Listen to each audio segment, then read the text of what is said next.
다 함께 매일 드리는 기도를 드리심으로 1월 26일 새벽 기도회를 하나님께 올려드리겠습니다.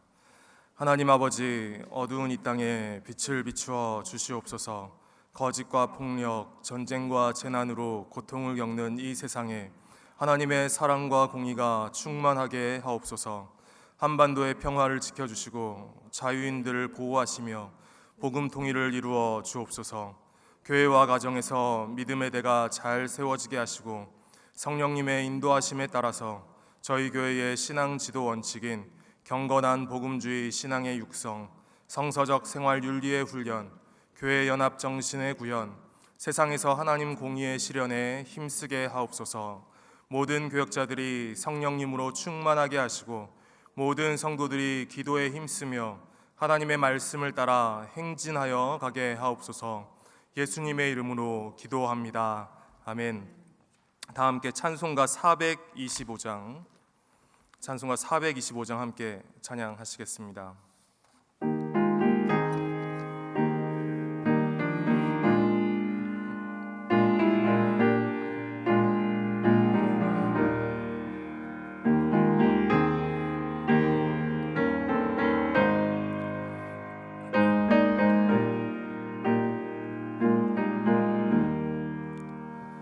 주님의 뜻을 이루소서. 고요한 중에 기다리니 진흙과 같은 날 빚으사 주님의 형상 만드소서. 주님의 뜻을 주님 발 앞에 엎드리니 나의 맘속을 살피시사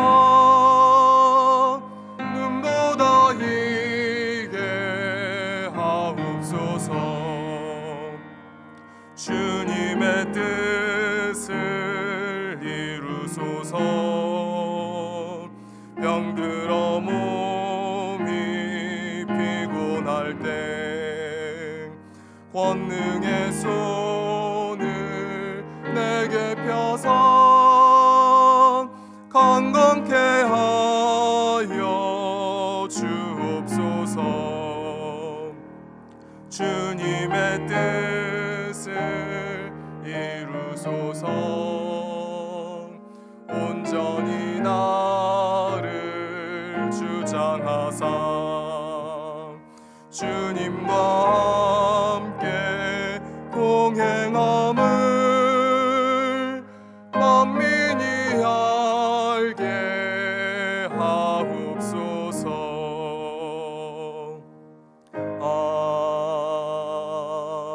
아멘. 오늘 하나님께서 저에게 주신 말씀은 구약성경 느헤미야 5장의 말씀입니다. 그때 백성들이 그들의 아내와 함께 크게 부르짖어 그들의 형제인 유다 사람들을 원망하는데 어떤 사람은 말하기를 우리와 우리 자녀가 많으니 양식을 얻어 먹고 살아야 하겠다 하고 어떤 사람은 말하기를 우리가 밭과 포도원과 집이라도 저당 잡히고 이 흉년에 곡식을 얻자 하고 어떤 사람은 말하기를 우리는 밭과 포도원으로 돈을 빚내서 왕에게 세금을 바쳤도다. 우리 육체도 우리 형제의 육체와 같고 우리 자녀도 그들의 자녀와 같거늘 이제 우리 자녀를 종으로 파는도다. 우리 딸 중에 벌써 종된 자가 있고 우리의 밭과 포도원이 이미 남의 것이 되었으나 우리에게는 아무런 힘이 없도다 하더라. 내가 백성의 부르짖음과 이런 말을 듣고 크게 노하였으나 깊이 생각하고 귀족들과 민장들을 꾸짖어 그들에게 이르기를 너희가 각기 형제에게 높은 이자를 취하는도다 하고 대회를 열고 그들을 쳐서 그들에게 이르기를 우리는 이방인의 손에 팔린 우리 형제 유다 사람들을 우리의 힘을 다하여 도로 찾았거늘 너희는 너희 형제를 팔고자 하느냐 더구나 우리의 손에 팔리게 하겠느냐 하며 그들이 잠잠하여 말이 없기로 내가 또 이르기를 너희의 소행이 좋지 못하도다. 우리의 대적 이방 사람의 비방을 생각하고 우리 하나님을 경외하는 가운데 행할 것이 아니냐. 나와 내 형제와 종자들도 역시 돈과 양식을 백성에게 구워 주었거니와 우리가 그 이자 받기를 그치자. 그런즉 너희는 그들에게 오늘이라도 그들의 밭과 포도원과 감람원과 집이며 너희가 구워준 돈이나 양식이나 새 포도주나 기름의 100분의 1을 돌려보내라 하였더니 그들이 말하기를 우리가 당신의 말씀대로 행하여 돌려보내고 그들에게서 아무것도 요구하지 아니하리다 하기로 내가 제사장들을 불러 그들에게 그 말대로 행하겠다고 맹세하게 하고 내가 옷자락을 털며 이르기를 이 말대로 행하지 아니하는 자는 모두 하나님이 또한 이와 같이 그 집과 산업에서 털어버리실지니 그는 곧 이렇게 털려서 빈손이 될지로다 하매 회중이 다 아멘하고 여호와를 찬송하고 백성들이 그 말한 대로 행하였느니라. 또한 유다 땅 총독으로 세움을 받은 때 곧 아닥사스 왕 제20년부터 제32년까지 12년 동안은 나와 내 형제들이 총독의 녹을 먹지 아니하였느니라. 나보다 먼저 있었던 총독들은 백성에게서 양식과 포도주와 또 은 40세겔을 그들에게서 빼앗았고 또한 그들의 종자들도 백성을 압제하였으나 나는 하나님을 경외함으로 이같이 행하지 아니하고 도리어 이 성벽 공사에 힘을 다하며 땅을 사지 아니하였고 내 모든 종자들도 모여서 일을 하였으며 또 내 상에는 유다 사람들과 민장들 150명이 있고 그 외에도 우리 주위에 있는 이방 족속들 중에서 우리에게 나온 자들이 있었는데 매일 나를 위하여 소 1마리와 살찐 양 6마리를 준비하며 닭도 많이 준비하고 열흘에 한 번씩은 각종 포도주를 갖추었나니 비록 이같이 하였을지라도 내가 총독의 녹을 요구하지 아니하였음은 이 백성의 부역이 중함이었더라.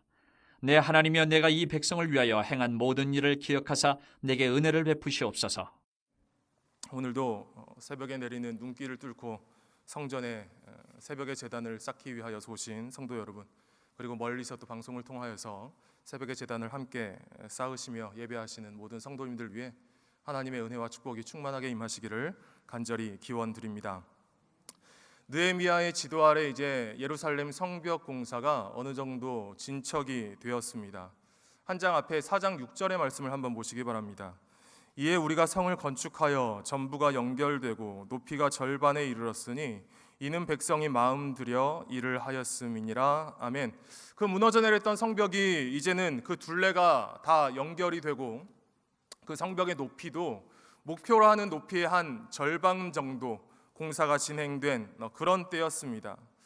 이런 상황에서 어제 4장에서는 이 산발락과 도비아로 대표되는 그 이스라엘 외부의 방해와 그런 공격에 대하여서 그런 문제가 있었다면 오늘 5장에서는 이제 이스라엘의 내부적인 문제가 드러나게 됩니다. 바로 이 이스라엘 백성들의 경제적인 문제였는데요.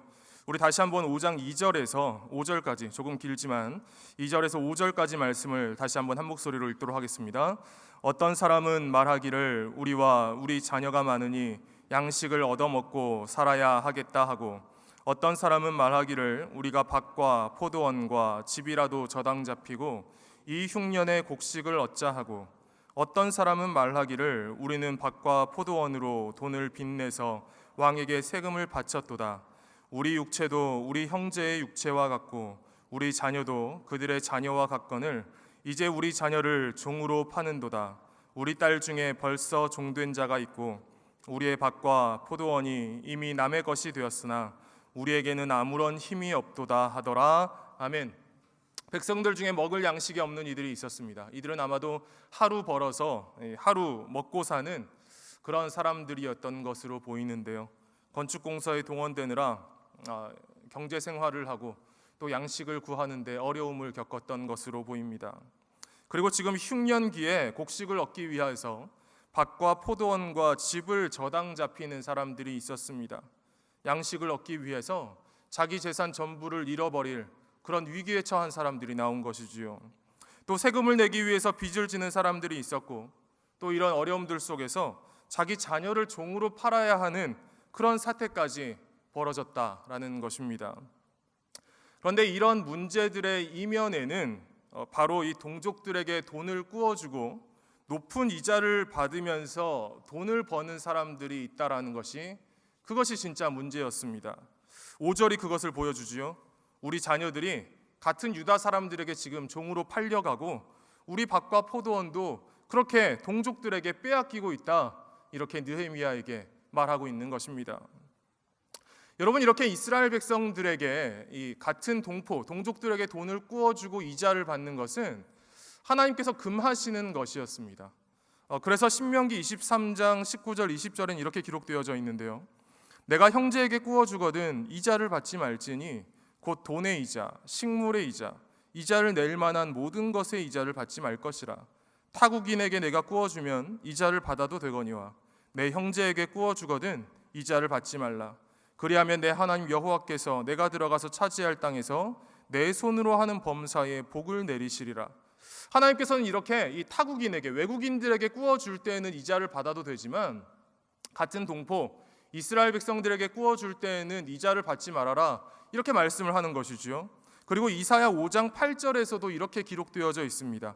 가옥에 가옥을 이으며 전토에 전토를 더하여 빈틈이 없도록 하고. 여러분, 이게 무슨 말씀입니까? 땅에 빈틈이 없을 정도로 이 집과 밭을 계속 사들이는 사람들, 가옥에 가옥을 이어서, 전토에 전토를 이어서 이렇게 계속해서 집과 땅을 사들이는 사람들을 향한 말씀인 것입니다. 그런데 우리가 그렇게 생각할 수 있죠. 아니, 목사님, 돈이 많으면 그렇게 땅이나 집을 사는 것이 무엇이 문제가 되겠습니까? 이렇게 질문을 할 수도 있는데요. 이 5장 8절 후반부에 이렇게 쓰여져 있습니다. 이 땅 가운데에서 홀로 거주하려 하는 자들은 화 있을진저. 여러분, 무엇입니까?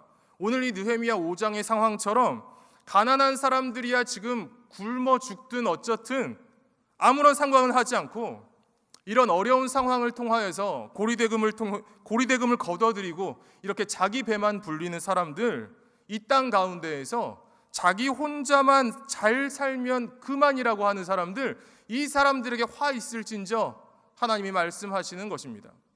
이런 사람들이 이 예루살렘, 이 남유다 왕국이 멸망하기 직전에, 그 패망하기 직전에 그런 사람들이, 자기 배만 불리는 사람들이 가득하였다, 이사야서는 말씀하고 있는 것이지요.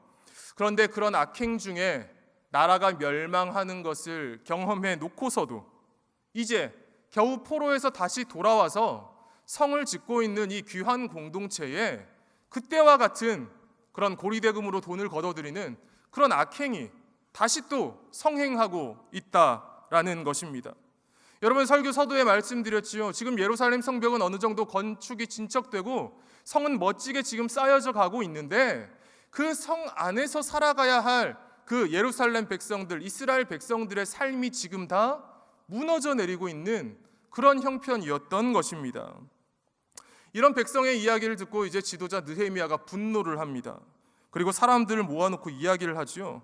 8절 말씀 한번 보시기 바랍니다. 그들에게 이르기를 우리는 이방인의 손에 팔린 우리 형제 유다 사람들을 우리의 힘을 다하여 도로 찾았거늘 너희는 너희 형제를 팔고자 하느냐? 우리는 노예였던 우리 백성들 그렇게 다시 찾아오느라고, 데려오느라고 그렇게 애를 썼는데 너희는 그들을 다시금 팔려가게 하느냐? 또 동족 유대인들의 손에 팔려가게 하느냐? 이렇게 책망하는 것입니다. 그리고 9절 말씀을 보시면은요, 내가 또 이르기를 너희의 소행이 좋지 못하도다. 우리의 대적 이방 사람의 비방을 생각하고 우리 하나님을 경외하는 가운데 행할 것이 아니냐. 이 말씀이 무슨 말이냐 하면은요, 이런 일들은, 이렇게 경제적으로 동족을 죽이는 일들은 이방인들도 비방할 만한 그런 악한 일이다 지적하고 있는 것이지요. 그러면서 느헤미야는 이 문제 해결을 위해서 두 가지를 이제 이야기를 합니다. 첫 번째는요, 내가 먼저 실천하겠다라는 것이었습니다. 우리 10절 말씀 한 목소리로 함께 읽도록 하겠습니다. 나와 내 형제와 종자들도 역시 돈과 양식을 백성에게 구워 주었거니와 우리가 그 이자 받기를 그치자. 아멘. 느헤미야도 아마 고리대금까지는 아니었지만 돈을 이렇게 빌려주었던 것 같습니다. 그러면서 이제 자신부터 이자를 받지 않겠다라고 이야기를 하는 것이죠. 그리고 두 번째는 오늘부터 하자라는 것이었습니다. 11절 말씀도 함께 읽도록 하겠습니다. 그런즉 너희는 그들에게 오늘이라도 그들의 밭과 포도원과 감람원과 집이며 너희가 구워준 돈이나 양식이나 새 포도주나 기름의 100분의 1을 돌려보내라 하였더니 아멘. 느헤미야는 그동안 저당 잡았던 밭과 포도원, 집을 돌려주고 또 그 빚진 사람들이 살 수 있도록 그 빌렸던 돈과 양신의 100분의 1을 지금 돌려보내 주어라 말씀하고 있는 것입니다. 그런데 이런 일을 행할 때 언제부터 하느냐? 바로 오늘 그 일을 하자 말씀하고 있는 것입니다. 저희 집에 딸 아이가 있는데요, 사춘기에 접어들면서 요즘 입에 달고 사는 말이 있습니다. 혜원아, 이제 책 읽어야지, 이제 숙제해야지, 이제 늦었으니까 씻고 잘 준비해야지, 이렇게 이야기를 하면은요, 꼭 아이가 이렇게 대답을 합니다. 아빠, 5분 뒤에 할게요. 조금만 있다가 할게요. 네. 8시 30분부터 할게요. 네, 이렇게 당장 하지 않고 조금 있다가 하겠다고 항상 이렇게 이야기를 합니다. 그런데요, 이 모습을 보면서 이렇게 미루는 모습이 바로 나의 모습이구나 라는 생각이 들 때가 있습니다. 우리가 하나님 앞에서 이런 말들을 많이 하죠. 하나님, 오늘은 좀 쉬었다가요. 오늘은 컨디션이 안 좋아요. 내일부터 하겠습니다. 제가 오늘은 일이 있어서요. 다음 주부터는 꼭 예배 드릴게요. 이번 금요 기도에는 빠지고 다음 주 금요일부터는 꼭 지킬게요. 우리도 이렇게 하나님 앞에서 자꾸 미루려고 한다라는 것입니다. 다음에 하겠다라고 하지요. 그런데요, 여러분, 악한 일을 처리하는, 이 잘못된 습관을 처리하는 느헤미야의 방법은 무엇이었습니까? 지금 당장 바로 오늘부터 하는 것이었습니다. 다른 사람들부터 해라, 너희들부터 해라, 이게 아니라 나부터 하겠다, 내가 먼저 하겠다, 내가 먼저 모범을 보이는 것이었습니다. 가끔 설교를 마치고 성도님들과 인사를 할 때면 성도님들께서 이런 인사를 하실 때가 있습니다. 목사님, 오늘 말씀에 은혜를 받았습니다. 그러면서 한마디를 더 붙이시죠. 그런데 오늘 말씀 저희 집에 있는 남편이 들었어야 되는데, 우리 구역의 김 집사님, 박 권사님이 들으셨어야 했는데, 이런 말씀을 꼭 덧붙이실 때가 있습니다. 성도 여러분, 다른 사람 생각할 필요가 없습니다. 중요한 거는 내가 먼저 돌이키는 것입니다. 지금 당장 악한 일들을 끊어내는 것입니다. 이게 진짜 은혜 받는 사람의 모습인 것이죠. 이게 하나님 앞에서 우리가 드릴 진짜 회개의 모습인 것입니다. 성도 여러분, 겉으로 예루살렘 성벽이 아무리 멋지게 번드르르하게 그렇게 잘 쌓여 있어도 그 안에 백성들의 삶이 다 무너져 내리면 그 잘 쌓아놓은 성벽이 무슨 소용이 있겠습니까? 우리도 마찬가지입니다. 우리도요, 겉으로 아무리 멀쩡해 보여도 우리 안에 악한 것들이 있으면 그것이 우리를 망하게 하고 우리를 죽이는 것입니다. 우리가 예배할 때에 성령 하나님께서 역사하셔서 우리가 끊지 못하는 일들, 악한 습관들이 오늘 지금 당장 끊어지는 역사가 있기를 간절히 소망하는 것입니다. 우리 안에 거짓, 속임수, 욕심, 돈을 사랑하는 것, 게으름, 또 술과 담배, 음란에 대한 중독들이 성령님의 은혜 안에서 끊어지기를 원하는 것입니다. 그동안 우리가 심각하게 생각하지 못하고 다들 이렇게 사는데, 다들 이렇게 적당하게 살아가는데 은근히 즐기며 살아가던 그런 우리 안에 있는 죄악들이 하나님의 은혜 안에서 끊어지기를 소망하는 것입니다. 여러분, 오늘 말씀 13절 중반부의 말씀 보시기 바랍니다. 회중이 다 아멘하고 여호와를 찬송하고 백성들이 그 말한 대로 행하였느니라. 아멘. 느헤미야가 결단을 하고 회개를 촉구하자 백성들이 다 아멘하였습니다. 아멘으로 화답하였습니다. 그 말한 대로 행하였다라는 것입니다. 오늘부터 지금 당장 그 악한 습관들을, 악한 그 행실들을 끊어내기로 백성들이 결단했다라는 것이지요. 성도 여러분, 오늘 우리도 이 느헤미야 말씀 앞에서 아멘으로 응답하며 나아가기를 간절히 소망합니다. 그런 우리의 속사람을 성령님께서 새롭게 하여 주시고 다시금 살아나게 하시는 그런 놀라운 은혜와 역사가 우리 모두의 삶의 자리 가운데, 우리 영락의 모든 성도들의 삶의 자리 가운데 충만하게 임하시기를 간절히 기원드립니다. 기도하시겠습니다. 하나님 아버지, 이스라엘 안에 있었던 죄악들을 오늘 나부터 해결하는 모습을 보게 하시니 참 감사드립니다. 저희도 겉모습만 멀쩡한 회칠한 무덤 같은 삶이 아니라 저희의 속사람을 죽이는 죄악들을 끊어내게 하여 주시옵소서. 성령 하나님, 저희의 취향과 입맛을 바꿔버리셔서 더 이상 죄악이 즐겁지 않게 하시고 하나님의 말씀이 달고 기도함이 즐거운 성도의 삶 살아가게 하여 주시옵소서. 하나님, 저희의 겉사람은 시간이 흐를수록 나이가 들고 연약해지지만 저희의 속사람은 날마다 새로워지기를 소원합니다. 오늘도 새벽을 기도로 시작하는 성도들, 오이코스 말씀을 묵상하는 영락의 성도들과 동행하여 주시고 그 삶의 자리에 은혜를 더하여 주시옵소서. 험난한 세상, 죄악이 가득한 세상을 살아갈 수 있는 지혜를 더하여 주시고 주님의 빛으로 인생의 앞길을 열어 주시옵소서. 오랜 질병의 치료를 놓고 기도하는 이들이 있습니다. 큰 수술을 앞두고 있는 이들이 있습니다. 수술 후 회복 중인 성도들이 있습니다. 주님 찾아가 주시고 치유의 오른손을 얹어 주시어서 그 모든 질병이 낫게 하여 주시고 하나님의 은혜 가운데 새 힘을 얻게 하여 주시옵소서. 우리 구주 예수 그리스도의 이름으로 기도드리옵나이다. 아멘. 이 시간 함께 기도하실 때에는 먼저 말씀을 기억하시면서 나의 속사람을 죽이는 악한 죄악들이 오늘 당장 끊어지게 하여 주시옵소서. 그리고 영락에 속한 교육기관들, 교회 부설 어린이집, 영락 유치원, 영락 중고등학교, 영락 의료과학고, 대광 초중고등학교, 보성 여중고등학교가 믿음으로 다음 세대를 길러내는 교육기관들이 될 수 있도록 김경조 선교사님과 황요한 선교사님의 가정과 사역을 위하여서 함께 기도하시고 개인적으로 가지고 나오신 기도 제목 가지고 기도하시고 자유롭게 돌아가시도록 하겠습니다. 사랑과 은혜 아버지 하나님 감사를 드립니다. 주님, 오늘도 주님 은혜를 더하여 주시어서 그 이스라엘 백성들 안에 있었던 죄악들을 해결해 나가는 모습을 보게 하시니 감사를 드립니다. 주님, 오늘부터 하게 하여 주시옵소서. 나부터 시작하게 하여 주시옵소서. 미루지 않게 하시고 하나님 다음에 하겠다 말하지 않게 하시고 다른 사람에게 미루지 않게 하시고 나부터 실천하는 결단이 하나님 그러한 결심 우리 안에 있게 하여 주시옵소서. 주님, 우리의 삶을 어루만져 주시기를 간절히 바라고 소망합니다. 오랜 기도 제목들 가지고 나온 이들이 있습니다. 주님, 오랜 질병에서 구원하여 주시옵소서. 치료하여 주시옵소서. 고쳐주시고 낫게 하여 주시옵소서. 하나님 아버지, 겉모습만 멀쩡한 하나님 경건의 모양만 있는 하나님 그리스도인이 아니라 경건의 능력이 있는 성도, 하나님의 말씀을 사모하며 기도에 하나님 헌신하며 나아가는 하나님 말씀과 기도가 생활이 되고 습관이 되는 영락의 성도들 다 되게 하여 주시옵소서. 음란방탕한 하나님이 죄악의 세상을 이겨나갈 수 있는 힘과 지혜를 더하여 주시고 살아갈 수 있는 성도의 힘을 더하여 주시고 능력 더하여